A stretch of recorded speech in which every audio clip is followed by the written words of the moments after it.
Is the Stinger from ADV Tactical a ripoff of the Combat Troodon? What's going on, guys? Carter here with Edge Mindset. In this video, we're going to be doing some comparison.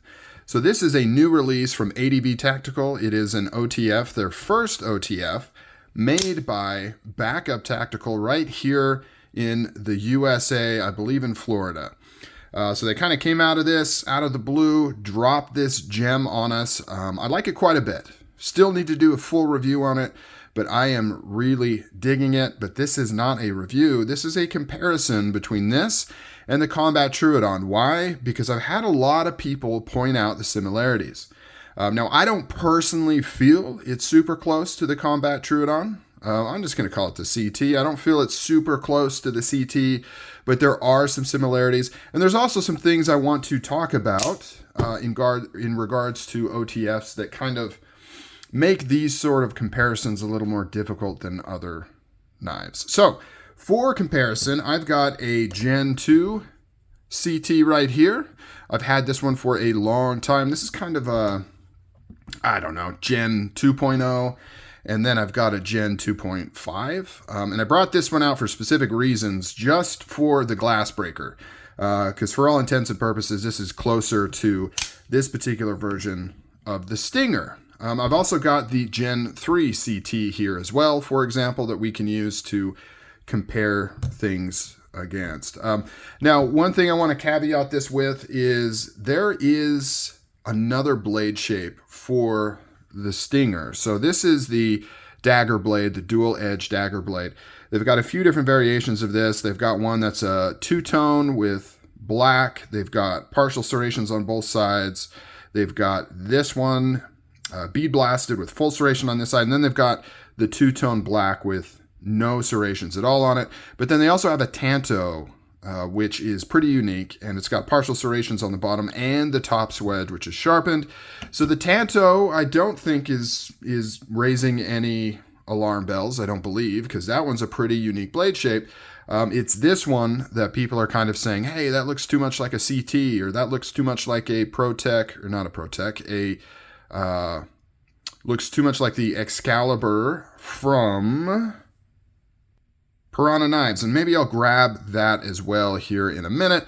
Do a quick little pause and go grab that one so that we can compare. Now, here's the thing. How are we going to tackle this? Here's how I want to tackle it. I'm going to assume that the two most common pieces that people are citing, or the two most explicit examples of where they're seeing some correlation here, is the blade and the glass breaker. So let's start with the blade. Now, the tricky thing with OTFs in general is they all have to follow a pretty similar shape, right? Due to the nature of how they work, the blade has to fit inside the handle. And so you're always going to have a rectangle shaped handle because the blade has to fit inside. And so if you want to do any sort of fancy contouring or shaping, you always have to add to the minimal dimensions of the handle, if that makes sense. So for example, this is the most narrow portion of the handle, and it kind of balloons out a little bit here and it balloons out a little bit there, and that's what gives it just that little bit of shape. You can't make this more narrow than this, or else the blade wouldn't fit in here. You could make this wider, you could make this wider, but then you run into the issue of having, the syndrome of the really wide handle with the skinny blade that a lot of people don't like. So you're kind of limited on what you can do. You can see here on the CT, they've just got very minimal contouring. This right here is the minimal width they could have, and then it kind of pops out a little bit here, pops out a little bit here, and it just gives it like a little touch of some shape. And then of course you've got different milling going on. This has milling down here that's straight. Same thing on the back. I really like these dimples up here, by the way. I think those look really, really good. The other thing that you need to keep in mind is securing the handle together. Once again, this is a clamshell construction. It has to screw together. You want it to be robust. And so you're going to be kind of stuck with this sort of construction. So yes, you could say that's very similar, but there's not a lot you could do there. You certainly don't want to skip these screws. The only other option would be maybe to have the screws be on the non-show side, which is an option, but you're kind of stuck with some things, right? So the point of what I'm saying here is there's certain limitations to an OTF where they're going to be similar. It doesn't matter who's making them. Your ability to design is hampered by the mechanism itself. So similar type thing with the blade. You know, it's a dagger blade, right? Microtech did not invent a dual edge dagger blade. They've been around for hundreds and hundreds of years. They are very similar. Now, where these two blades really bump into each other is this fuller right here. So clearly, ADV chose to do a fuller up the middle on this flat. They chose to do a flat at all, which has certain benefits, but then they chose to put a fuller on there. So that does make it look very similar to a CT or Combat Troodon. Let's compare it to the Gen 3. Same thing. So as you can see, the CT, this is what they're known for. Now, Microtech does additional milling holes through it. They do that on most, if not all, of their production knives. In the fullers, they put additional details like this. You can see it's even the same pattern between these two. Very, very similar. ADV did not do that, but they do have the fuller on the flat. So yes, I will give you that. They made that decision, and it does look pretty similar to a CT. Now, where it differs is kind of the overall blade shape. You can see here how you've got these, I don't know if you'd call those a ricasso, but you've got these design flourishes here on the top of the tang before the actual blade starts, whereas on the Stinger, it really just tapers into the sharpened edge and then goes right to the sharpened edge. There's no choil. There's nothing going on there. It's completely symmetrical on both sides, where you can see on the CT, it's not. And in fact, between these generations, they carry over that base design there on the bottom. So yes, would I say there's some similarities here? Yes. Would I say that maybe ADV should have done something other than a fuller like this? Probably. It's just going to raise some comparisons there that wouldn't be necessary. There's so many things you could do instead of that fuller. You could have just left it flat. You could have done maybe 3 mini fullers. You could have done just a bunch of holes. All kinds of things you could have done. Now, do I think this is an egregious copy? No. Some of this may have been done for engineering purposes. So when you make an OTF, now we're going to get real nerdy. We're going to get real nerdy and dirty here. When you're making an OTF, one of the things you're trying to do is stuff as much blade into the handle as you can. You're always going to be limited. The handle's always going to be bigger than the blade because you have to leave room for the mechanism and the springs and the button and things like that. But you're always trying to maximize how much you can fit in there. And as you can see, there's the tip right there. If you really press, you can actually feel that tip. So you're always trying to get as much handle as you possibly can in there. But you have to be careful because you have to deal with weights in according to the spring and the spring that can fit in here and the travel of the button. Everything has to work together. If your blade is too heavy, it's not going to fire reliably. It may fire too hard, may fire too soft. All kinds of things can happen. And so a lot of the times these fullers, which seem like they're just for decoration, are an attempt to reduce weight and kind of fine tune the weight of that blade so that everything functions correctly. In fact, I would suspect that a lot of the crazier designs that you see in OTFs with things like this, these holes and these fullers, I don't know how much of this is solely for decoration. Some of this might be tweaking that engineering. You know, this design may have started, this is just speculation here. Don't take it too far. But this design may have started without these holes. They may have designed the blade, picked the thickness. They're putting it into just the normal CT chassis, right? Because that's the other thing. You make a new blade like this, you don't want to have to recreate all the handle. You want this blade to work in the same handle that all the other ones work in, with the same internals, the same button, the same spring, everything else. But your blade might be heavier. I mean, this is a square blade. There's more material here than something like a dagger grind, which comes to a tip. And so you have to adjust for that difference in weight. And one way to do that is fullers and holes and things like that. If you need to fine tune it, maybe they said, all right, we got to put some holes in there. What size? Maybe they went smaller than this at first. Still too heavy. Went a little bit bigger. Cool, that works. Just a little speculation there, but I wouldn't be surprised if a lot of the embellishment on OTFs are more engineering based as opposed to solely visual based. So similar blade, they're both daggers. I don't think it's anything too crazy. I don't think they're that close. There's a lot of differences here.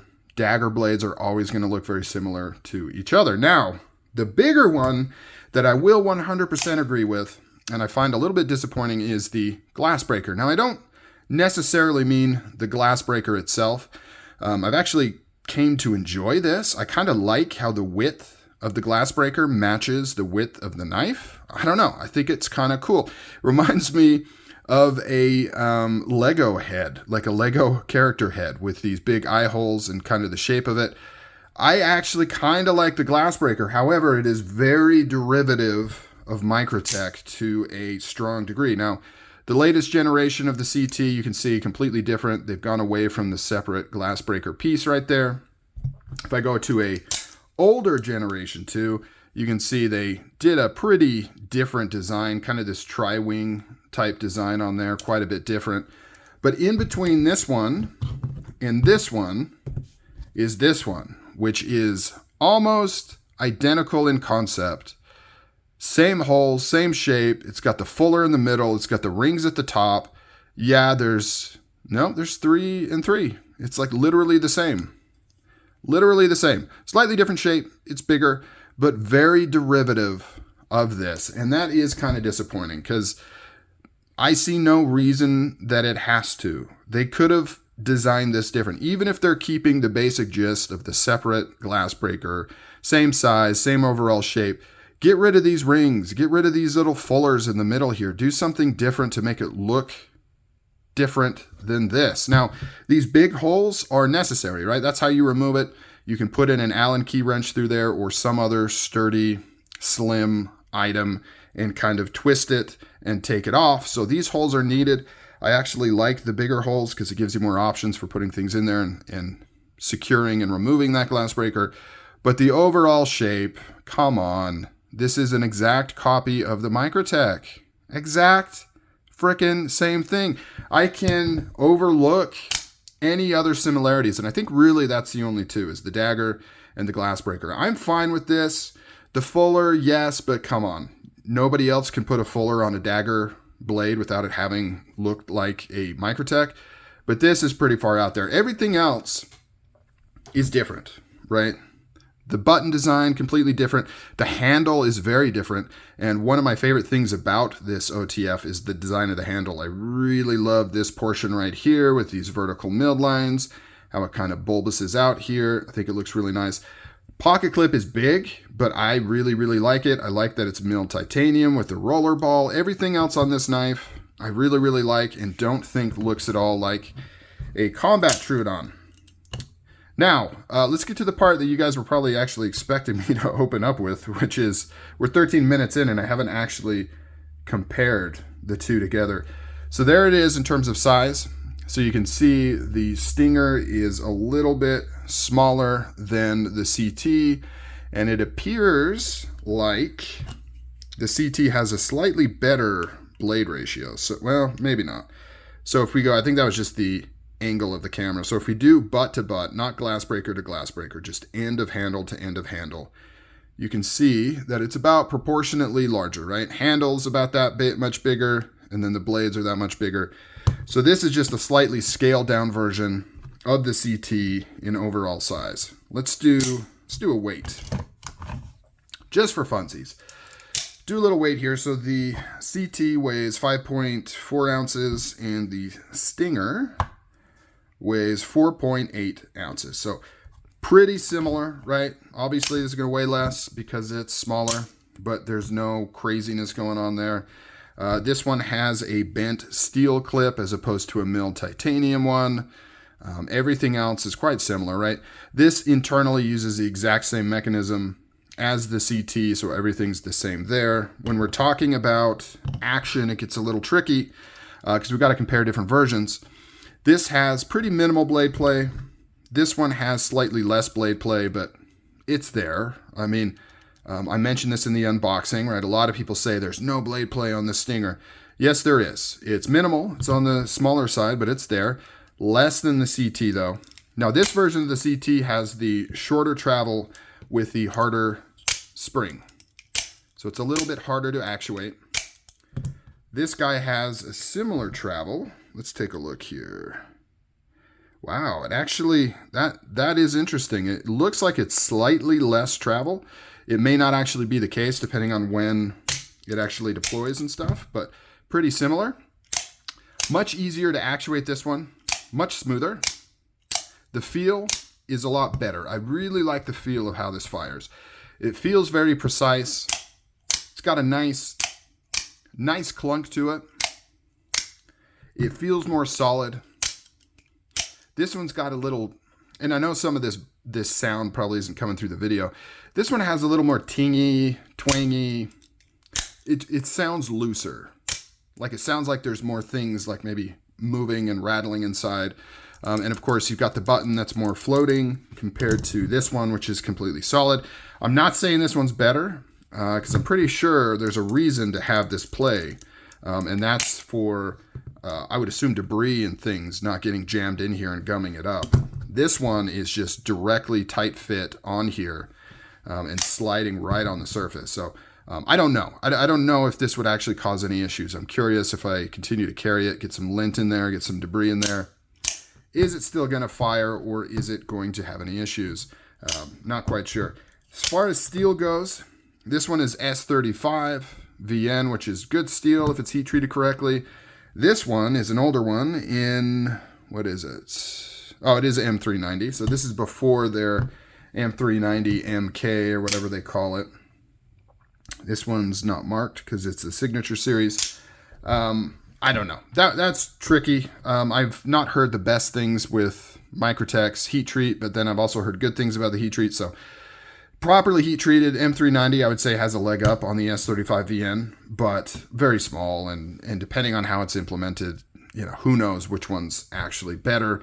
I certainly am not nuanced enough to tell the difference if I were to test these and sharpen them and do all these things. And you also have to deal with blade thickness. When you're talking about how hard it is for something to be sharpened, in order to be a fair comparison, the angle and the thickness of the material needs to be very similar. This has a little bit of a wider blade. The blade stock on the CT is a little bit thinner than the Stinger, not by much, but a little bit. So all of those things would play into how well how sharpenable it is, right? So I wouldn't be able to tell the difference. I think they're about comparable on that. Now, in terms of looks between the two, so hard to say. I'm so used to this knife and this silhouette. I've had these for years and years. They're classic, they're cool, but I also kind of really like the way this thing's looking. I think it looks awesome. Oh, another thing I just noticed that might be causing some of these comparison things is the location of the logo. I guess I just realized now they are in the same spot, and of course they're both lasered on, so you see the raw aluminum underneath. Here, and so yeah, there is a little bit going on there. If I could make a suggestion to ADV Tactical, which they absolutely will not follow or care about, is I would prefer that they did something similar to Heretic, where they minimize the branding, put it maybe on the side here, just ADV Stinger, keep it minimal. I really don't like these kind of branded logos popped all over the place. One of the main critiques with Microtech is how much branding they do. They put it on the pocket clip, they put it on the blade, they put the name on the blade. Really anywhere that they can fit it on all parts, they make sure and put their branding all over the place. A lot of people don't like it. I tend to agree.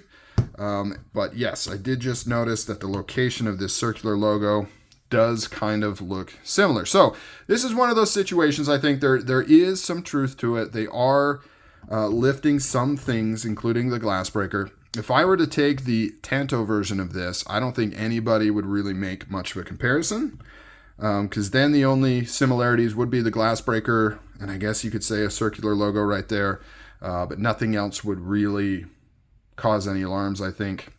The main thing is just how this fuller looks the same. Let me go grab that Excalibur too, just to do that comparison. So here is the Excalibur. As you can see, the main similarity is that it's a dagger with a fuller in the middle. It extends much higher. It doesn't have a flat portion, so you could argue that the Stinger is really kind of a combination of both of those, maybe? I don't know. With the Excalibur, the similarity is kind of how the blade just starts here. In fact, you can't even see the top of the tang. It's hidden within the mechanism. so you don't have any sort of, ricasso or choil or anything going on like you do on the Microtech. But once again, it's a dagger blade that has to fit inside of a handle. Aside from the fuller, they are all going to look the same. It's a dagger blade. But comment down below what you think. Do you think this is blatantly stealing from either of these knives? Or do you think it's an OTF with a dagger blade that it is what it is? Comment down below. Thank you guys. Didn't intend on this video going this long, but it did. So here we are. All right, guys. Catch you later.